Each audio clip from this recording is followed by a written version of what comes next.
करते हैं यूनिवर्सिटी में कुछ तो स्टूडेंट्स हैं और कुछ स्टाफ के आदमी हैं जो अप डाउन सफ़र करते हैं। उनके लिए खुशी की बात थी कि उनके सामने एक झूठा वादा रखा गया था। वो वादा था कि 25 लाख रुपया जो है वो इस रोड के लिए दिया जाएगा।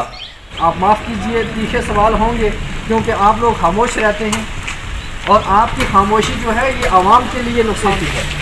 क्या लगता है आपको, जिस तरीके से रवेद साहब यहाँ पर आए थे, हमें भी खुशी हुई थी और हमने वो स्टोरी चलाई थी 25 लाख रुपया यहाँ दिया जाएगा।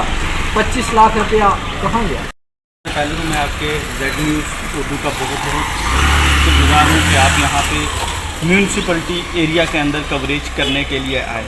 तो विबोध गुप्ता साहब की बात पे आने से पहले मैं आपको थोड़ा सा इसका ब्रीफ कर दूँ। वो ब्रीफ डिस्क्रिप्शन देना मैं इसलिए मुनासिब समझता हूँ ताकि चीज़ें क्लियर हो जाएंगी आपको भी कुछ अच्छे तरीके से। देखें, ये 26 करोड़ का प्रोजेक्ट था। ये 2019 जुलाई में एजाज़ असद साहब के टाइम शुरू हुआ था, ठीक है। अब डेट ऑफ स्टार्ट मैंने आपको बता दी। तो उसके बाद ये एजाज़ असद साहब के टाइम पे शुरू हुआ था। फिर एजाज़ असद साहब चले गए, हमारे नज़ीर शेख साहब आए डीसी साहब, फिर राजेश शवन साहब आए, वो भी चले गए, और अभी आए हुए हैं IAS विकास कुंदल साहब, ठीक है। ये भी चले जाएंगे, ऐसे पता नहीं कितने और डीसी आएंगे चले जाएंगे। लेकिन जो मुझे नज़र आ रहा है पिछले 3-4 सालों से, मैं यहीं का बाशिंदा हूँ रहने वाला, कि ये प्रोजेक्ट ऐसे का ऐसा ही रहेगा। और मैं इस रोड को लेके ना सिर्फ एक चीज़ हमारी सफ़र नहीं कर रहे, हमारे दुकानदार सफ़र कर रहे हैं, हमारी हेल्थ सफ़र कर रही है, हमारे व्हीकल्स सफ़र कर रहे हैं, हम लोग फाइनेंशियली सफ़र कर रहे हैं, हर चीज़ से सफ़र कर रहे हैं। विबोध गुप्ता साहब, आपकी पार्टी का सिर्फ एक ही मैनिफेस्टो है, झूठ पे झूठ, झूठ पे झूठ। मैं एक चीज़ आपसे ये पूछना चाहूँगा, शायद हमारे विबोध साहब ये समझ ना पाए उर्दू वाला सफ़र या कि फिर इंग्लिश वाला सफ़र, ये समझा दीजिए उन्हें, शायद समझ पाए। नहीं, वो विबोध गुप्ता साहब, वो मैं कुछ चीज़ें मैं भी स्पष्ट कर देता हूँ, वो बड़े अच्छे से समझ जाएंगे जब सुनेंगे। उर्दू का सफ़र है नहीं, शायद सफ़र कर रहे हैं। नहीं, सफ़र, हरासमेंट, तंगी, वो उस चीज़ की मैं बात कर रहा हूँ। तो नाजरीन को आदाब व सलाम। नाजरीन, हमेशा मैं एक बात कहा करता हूँ कि दौरे हुकूमत में जो वादे किए जाते हैं वो वादे अक्सर झूठे क्यों निकलते हैं। जहाँ सरकार का ये कहना था कि 2022 को, यानी 2022 में बिजली, पानी और ये सड़क जो है वो हर घर पहुँचेगी। बिजली पानी कहाँ कहाँ पहुँचा आप बखूबी जानते हैं, और रोड कहाँ तक पहुँची वो भी जानते हैं, और जो बनी हुई रोडें हैं उनमें खड्डे कितने हैं वो भी आप जानते हैं। और फिर सरकार के झूठे दावे जो हैं वो भी मैं आपको बताने की कोशिश करूँगा कि सरकार आखिर झूठे दावे क्यों करती है, क्यों वादे करती है और फिर उस वादे से हट जाती है। मैं इस वक्त मौजूद हूँ बाबा गुलाम शाह यूनिवर्सिटी जो रोड है इस पर मौजूद हूँ, और मैं कैमरामैन से गुजारिश करूँगा वो आएँ और दिखाएं, ये वाली हालत दिखाएं, ये पोर्शन दिखाएं। ये जो हालात आप देख रहे हैं, ये विजुअल देख रहे हैं, ये खड्डे तो सिर्फ नॉर्मल खड्डे हैं, और यकीन माने कि अगर आप इस रोड में आ जाएंगे तो दोबारा आपको अपनी गाड़ी का जो काम है वो करवाना लाजमी होगा। आए बहुत सारे लोग आए जिन्होंने दावे किए, झूठे दावे किए और यहाँ से चले गए। और ख़ासकर यहाँ पर मैं आपको बताऊं कि ये खुशी की बात थी हमारे लिए, और ख़ासकर यहाँ के मकामी लोगों के लिए भी, और ख़ासकर वो लोग जो डेली यानी अप डाउन सफ़र करते हैं। यूनिवर्सिटी में कुछ तो स्टूडेंट्स हैं और कुछ स्टाफ के आदमी हैं जो अप डाउन सफ़र करते हैं। उनके लिए खुशी की बात थी कि उनके सामने एक झूठा वादा रखा गया था। वो वादा था कि 25 लाख रुपया जो है वो इस रोड के लिए दिया जाएगा। ये सुन के तो बड़ा अच्छा लगा था, लेकिन आखिर वो वादा कहाँ गया, वो पैसा कहाँ गया, पैकेज जो था वो कहाँ चला गया, ये समझ में नहीं है। हमारे साथ यहाँ पर सोशल एक्टिविस्ट मुख्तार साहब हैं, आज इनसे भी जानते हैं, यहाँ के मकामी हैं, ये यहाँ के लोकल रहने वाले हैं। क्या लगता है सर आपको? मैं ये आपसे सवाल पूछूंगा और आप माफ़ कीजिए, तीखे सवाल होंगे क्योंकि आप लोग खामोश रहते हैं और आपकी खामोशी जो है ये आवाम के लिए नुकसानदायक है। आवाम को नुकसान देती है। क्या लगता है आपको, जिस तरीके से रवेद साहब यहाँ पर आए थे, हमें भी खुशी हुई थी और हमने वो स्टोरी चलाई थी 25 लाख रुपया यहाँ दिया जाएगा, 25 लाख रुपया कहाँ गया? सबसे पहले तो मैं आपके जेड न्यूज़ उर्दू का बहुत बहुत शुक्रगुजार हूँ कि आप यहाँ पे म्यूनसिपलिटी एरिया के अंदर कवरेज करने के लिए आए। तो विबोध गुप्ता साहब की बात पे आने से पहले मैं आपको थोड़ा सा इसका ब्रीफ कर दूँ। वो ब्रीफ डिस्क्रिप्शन देना मैं इसलिए मुनासिब समझता हूँ ताकि चीज़ें क्लियर हो जाएंगी आपको भी कुछ अच्छे तरीके से। देखें, ये 26 करोड़ का प्रोजेक्ट था। ये 2019 जुलाई में एजाज़ असद साहब के टाइम शुरू हुआ था, ठीक है। अब डेट ऑफ स्टार्ट मैंने आपको बता दी। तो उसके बाद ये एजाज़ असद साहब के टाइम पे शुरू हुआ था। फिर एजाज़ असद साहब चले गए, हमारे नज़ीर शेख साहब आए डीसी साहब, फिर राजेश शवन साहब आए, वो भी चले गए, और अभी आए हुए हैं IAS विकास कुंदल साहब, ठीक है। ये भी चले जाएंगे, ऐसे पता नहीं कितने और डीसी आएंगे चले जाएंगे। लेकिन जो मुझे नज़र आ रहा है पिछले 3-4 सालों से, मैं यहीं का बाशिंदा हूँ रहने वाला, कि ये प्रोजेक्ट ऐसे का ऐसा ही रहेगा। और मैं इसमें एक बात मुबारकबाद देता हूँ अपने इस कंसर्निंग डिपार्टमेंट को, R&B को, कि ये बड़ा अच्छा काम कर रहे हैं। और इन्हें एक काम और करना चाहिए कि ये ड्यूरेशन नहीं बतानी चाहिए काम की कि ये कब कंप्लीट होगा। ये डेट ऑफ स्टार्ट ठीक है, डेट ऑफ जो कंप्लीट है वो क़यामत तक चलता रहेगा। जब तक इंसान चलता रहेगा ऐसे ही वो धक्के इन प्रोजेक्ट्स को लेके खाता रहेगा। अब जब ये आया फिर ठीक है, उसके बाद जब इनका ये प्रोजेक्ट वर्क थोड़ा डिले हुआ तो इन्होंने बीच में कोरोना इश्यूज़ बना दिया। अब जो ही कोरोना इश्यूज़ से ये रिकवर हुए तो इनके कुछ और इश्यूज़ आ जाते हैं बीच में, फिर कंट्रैक्टर इश्यूज़ आ गए। फिर जब हमने देखा कि भाई 3 साल हो गए, काफ़ी टाइम से ये प्रोजेक्ट कुछ स्पीड नहीं पकड़ रहा, वैसे के वैसे ही हमने बहुत से एजिटेशंस किए, आपने भी देखे होंगे, कवरेज किए होंगे। तो उसमें क्या हुआ कि विबोध गुप्ता साहब आए, MLC, हमारे ex-MLC, उन्होंने हमें एश्योरेंस दिलाई कि 25 लाख रुपया मैं रिलीज़ करवा रहा हूँ अपने फंड से। मैं क्या कर रहा हूँ, आपको फिल्ट्रेशन प्लांट तक BT करके दूंगा। ये जुलाई की बात है, अगस्त गुजर गया और विदिन डेज़ उन्होंने कहा था विदिन 1 वीक ये काम शुरू हो जाएगा। आज लगभग 2 महीने गुजर चुके हैं। मैं विबोध गुप्ता साहब से आपके चैनल के थ्रू पूछना चाहता हूँ कि विबोध गुप्ता साहब कहाँ पे है वो 25 लाख रुपया? क्या कहीं वो 25 लाख रुपया आपने खर्च दिया है? अगर खर्च दिया है तो मेहरबानी करके बताएं। इस रोड पे अगर खर्च कर दिया है तो बताएं विबोध गुप्ता साहब। हमें तो कहीं वो 25 लाख रुपया दिख नहीं रहा। बिल्कुल आप जैसा आपकी पार्टी का मैनिफेस्टो होता है, आप बिल्कुल उसी के तहत काम कर रहे हैं। आप ये कहते हैं कि सबका साथ सबका विकास। मुझे कोई कहीं विकास नहीं दिखता इस रोड पे, मुझे सिर्फ आए दिन विनाश ही विनाश दिखता है। सिर्फ खड्डे दिखते हैं। हाँ, खड्डे दिखते हैं और उन खड्डों में विनाश दिखता है, क्योंकि आए दिन कोई ना कोई एक्सीडेंट होता है। और इस रोड को लेके ना सिर्फ एक चीज़ हमारी सफ़र नहीं कर रही, हमारे दुकानदार सफ़र कर रहे हैं, हमारी हेल्थ सफ़र कर रही है, हमारे व्हीकल्स सफ़र कर रहे हैं, हम लोग फाइनेंशियली सफ़र कर रहे हैं, हर चीज़ से सफ़र कर रहे हैं। विबोध गुप्ता साहब, आपकी पार्टी का सिर्फ एक ही मैनिफेस्टो है, झूठ पे झूठ, झूठ पे झूठ। मैं एक चीज़ आपसे ये पूछना चाहूँगा, शायद हमारे विबोध साहब ये समझ ना पाए उर्दू वाला सफ़र या कि फिर इंग्लिश वाला सफ़र, ये समझा दीजिए उन्हें, शायद समझ पाए। नहीं, वो विबोध गुप्ता साहब, वो मैं कुछ चीज़ें मैं भी स्पष्ट कर देता हूँ, वो बड़े अच्छे से समझ जाएंगे जब सुनेंगे। उर्दू का सफ़र है नहीं, शायद सफ़र कर रहे हैं। नहीं, सफ़र, हरासमेंट, तंगी, वो उस चीज़ की मैं बात कर रहा हूँ। तो विबोध गुप्ता साहब, आपको सिर्फ वोट टाइम याद आती है, आप वोट के वक्त आ जाते हैं। मैं देखता हूँ आप कीजिए ना सियासत, आप ड्यूरिंग आगे इलेक्शन, मैं देखता हूँ अरे विबोध साहब आप क्या लोगों को इंसाफ दिलाएंगे?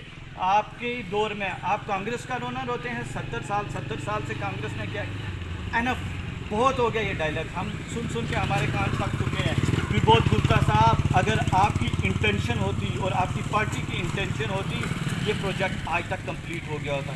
ये प्रोजेक्ट BGSP का जनाब, ये तो आप ही की हुकूमत के दौरान शुरू हुआ, ये क्यों नहीं आज तक कंप्लीट हुआ? इसका मलबा आप किस पे सर पे डालेंगे? अगर आप में गट्स हैं, आप रिस्पॉन्सिबिलिटी उठाइए कि ये प्रोजेक्ट हमारे दौर में शुरू हुआ, हम लोग नाअहल हैं कि हम लोग ये प्रोजेक्ट नहीं कंप्लीट कर पा रहे। आप एक दफ़ा कह दीजिए कि हम लोग नाअहल हैं, ये प्रोजेक्ट नहीं कंप्लीट कर पा रहे। मैं बताऊंगा इसका अल्टरनेट, हम लोग ये रोड बना के बताएंगे आपको कि कैसे बनाते हैं, मैं बताऊंगा इसका अल्टरनेट। लेकिन विबोध गुप्ता साहब, बहुत हो गया, आप लोगों ने बड़ा इमोशंस, हमारे जज्बात एहसासात के साथ खेल लिया। अब इन चीज़ों का एहसास आने वाले इलेक्शंस में हम उन सबको दिखाएंगे जो यहाँ के रिप्रेजेंटेटिव्स बने हुए हैं। मैं उन रिप्रेजेंटेटिव्स को लेके एक बात कहना चाहूँगा कि फ़कत बातें अंधेरों की, किससे महज उजालों के। चिरागे आरजू लेकर ना तुम निकले ना हम निकले, आपने बहुत बेवकूफ़ बना लिया हमें। हम जनरेशन्स टू जनरेशन्स बेवकूफ़ बनाते हैं, लेकिन अब ऐसा नहीं होने दूंगा मैं। अब मैं वोट के टाइम आपको बताऊंगा कि लोगों को मैं समझाऊंगा कि वोट की क्या ताकत होती है, और आपको एहसास करवाऊंगा। आपको अगर ज़िंदगी रही एक बड़ा मेजर सेटबैक में नहीं, हमारे पास वो कवरेज भी मौजूद है कि रवेद साहब ने एक वादा दिया था आपको कि हम इसका काम जो है वो जल्दी शुरू करवाएंगे और विदिन डेज शुरू करवाएंगे। जब आप लोग प्रोटेस्ट पे थे उसके बाद भी हमने कवरेज चलाई थी, और पहले भी उनके वादे थे। उनका क्या वादा था कि कब चलाएंगे, कुछ याद है आपको? Sir, BJP is famous for promises and empty slogans, ठीक है। अब ये मैं वही बात पूछ रहा हूँ आपके चैनल के माध्यम से कि विबोध गुप्ता साहब कहाँ पे है वो 25 लाख? वो 25 लाख रुपया कहाँ फिल्ट्रेशन प्लांट तक बीटी हुई है? ज़रा बता दीजिए विबोध गुप्ता साहब। अपने इन फेक प्रोमिसेस से निकलिए, ज़मीनी सतह पे आइए, देखिए क्या हो रहा है ज़मीनी सतह पे आके। लेकिन आपको क्या लगता है कि जिस तरीके से यहाँ यूनिवर्सिटी है, बाबा गुलाम शाह बादशाह यूनिवर्सिटी, और जानी मानी हुई यूनिवर्सिटी है जो हिंदुस्तान की यूनिवर्सिटी मैं कहूँगा इसे, लेकिन हिंदुस्तान की कोई माने ना माने तो जम्मू कश्मीर की तो मानी हुई यूनिवर्सिटी है, जहाँ पर हज़ारों की तादाद में जो है तालिब इल्म हासिल कर रहे हैं। और क्या लगता है आपको, क्या वीसी साहब भी सोए हुए हैं, वो भी कुछ नहीं कर रहे? उनको भी कुछ आवाज़ उठानी चाहिए अपने स्टाफ के लिए, अपने स्टूडेंट्स के लिए। क्या कहेंगे वीसी साहब को, क्या कहेंगे आप? सर देखिए, मैं आपको बता दूं कि इससे पहले भी मैंने यूनिवर्सिटी के रिलेटेड एक बाइट दी थी, कुछ हकाइक रखी थी, लेकिन ये हमारी बदकिस्मती है कि ये लोग क्या कर लेते हैं, पर्सनली लेना शुरू कर देते हैं चीज़ों को। ये मेरा ऐसा मानना है कि ये जो बाहर के वाइस चांसलर आते हैं, ये यहाँ सिर्फ अपना स्टेटस इंजॉय करने के लिए आते हैं। देखिए, चांसलर यूटी का होता है LG, vice chancellor vice chancellor. आप समझ रहे हैं मैं क्या समझाने की आपको कोशिश कर रहा हूँ कि एक वाइस चांसलर जो हमें रोड नहीं दे पा रहा, वो कैसे एश्योर कर सकता है कि आपके बच्चों का फ्यूचर जो है सेफ है, सेफ हैंड्स में? ये सिर्फ मीडिया में। हाँ, मीडिया में अगर आप मुझे कहें कि सोशल इरा है, मीडिया में हमारे वाइस चांसलर साहब बहुत अच्छा काम कर रहे हैं। और मुझे साथ में ये लगता है कि वो वाइस चांसलर हैं तो हमारी गवर्नमेंट ने क्या किया हुआ है, उन्हें एयर स्पेस प्रोवाइड की हुई है, और वो जिस गाड़ी में सफ़र करते हैं वो ड्यूल है। ड्यूल ऐसे है कि जब रोड ठीक है तो वो रोड पे चलेगी, जहाँ से रोड ख़राब आएगी स्विच कर लीजिए। जैसे आप बाहर की कंट्रीज़ में फ्लाइंग कार चलती है, हमारे वीसी साहब वहाँ से स्विच कर लेते हैं, वो फिर थ्रू एयर जाते हैं यूनिवर्सिटी। ये सब कुछ इनका कहना था, और आखिर में सब कुछ कह दिया, लेकिन आखिर में एक सवाल मेरा और रहेगा इनसे, और बड़ा अहम रहेगा। अभी क्योंकि इलेक्शन की तैयारियां भी हो रही हैं, आज़ाद साहब जो हैं उन्होंने भी कांग्रेस को छोड़ के वो भी कहीं और चले गए हैं। क्या लगता है शायद हो सके कुछ इन दिनों में कोई आपके पास और आ जाए, आपको कोई लालच दे दे इस यूनिवर्सिटी के बारे में? क्या कहेंगे सर? ये मेरा एक मेन क्वेश्चन था, और ये जनता आपसे सुनना चाहती है। सर बिल्कुल, मैं आपका बड़ा अच्छा सवाल है, और मैं मतलब बड़ा फ़ख्र महसूस करता हूँ कि जब ऐसे हकाइक, ज़मीनी हकाइक रिलेटेड कोई सवाल पूछता है ना। आपने आज़ाद साहब का कहा, ठीक है। अब मुझे आज़ाद साहब के साथ पर्सनली कुछ नहीं है, लेकिन मैं आज़ाद साहब से पूछना चाहता हूँ। आज़ाद साहब 2008 में बम बम बोले का जब वो इरा आया था, तब आप चीफ मिनिस्टर थे, तब आप रियासत को किन हालात में छोड़कर भागे थे? आज आप नई पॉलिटिकल पार्टी लॉन्च करने का सोचते हैं, पीर पंचाल रीजन की हालात वैसी की वैसी ही हैं। आप कीजिए पॉलिटिकल पार्टी लॉन्च, लेकिन उससे क्या हो जाएगा? चेहरे तो वही है पुराने, माइंडसेट वही है पुराना, काम करने का इनका तरीका वही है पुराना।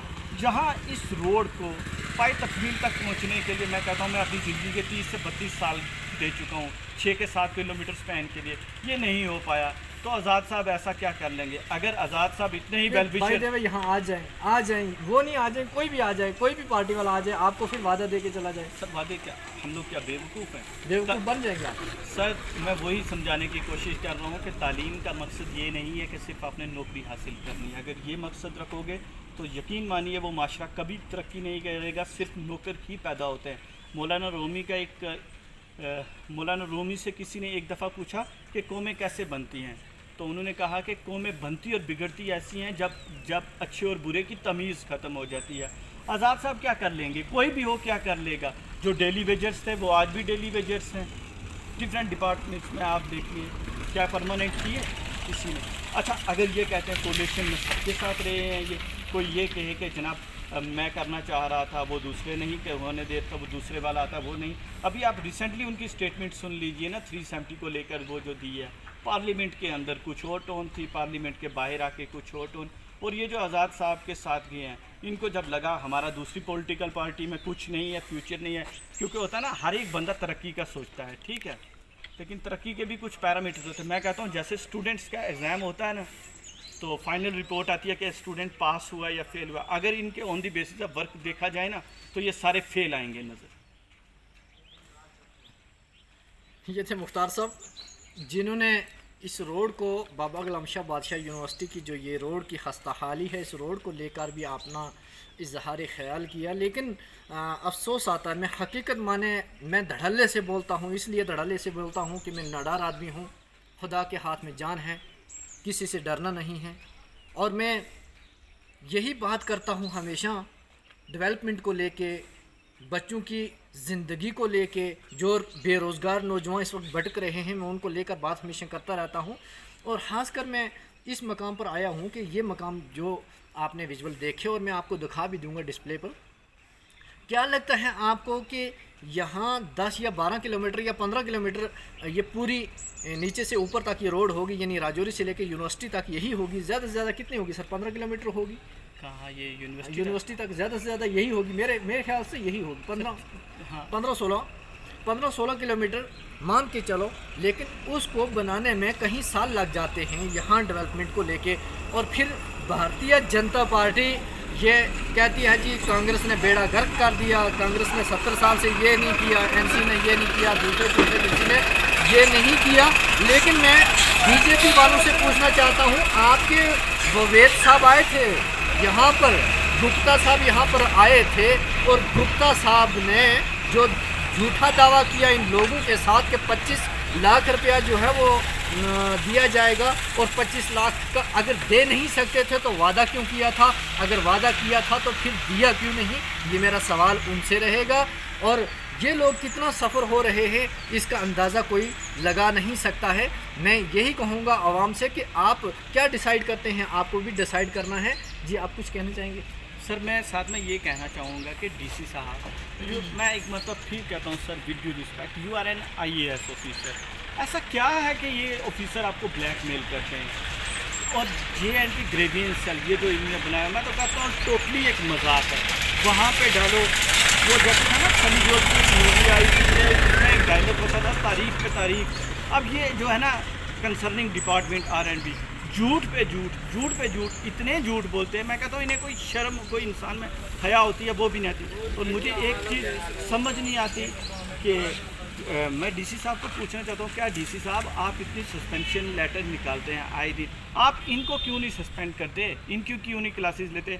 हम लोग थक चुके हैं। आप यहाँ का जो कंसर्निंग JE है, खुदारा कम अज़ कम इतना ही कर दीजिए, उसे ही यहाँ से हटा लीजिए। वो चेहरा देख देख के हम लोग थक चुके हैं। और मुझे एक चीज़ समझ में नहीं आती, हमारी एडमिनिस्ट्रेशन तब एक्टिव होती है जब कोई हादसा हो जाता है, हादसा होने से पहले क्यों नहीं एक्टिव होती? क्या उन्हें इस रोड की हालत नज़र नहीं आती डीसी साहब को? डीसी साहब, लास्ट टाइम जब हमने एजिटेशन किया, वहाँ पे कंसर्निंग डिपार्टमेंट ने ये भी आके कहा है कि हम लोग वहाँ कीमत क्रॉसिंग रोड के पास जो है सीमेंटिंग रोड का काम चल रहा है। कहाँ है डीसी साहब आज की डेट में?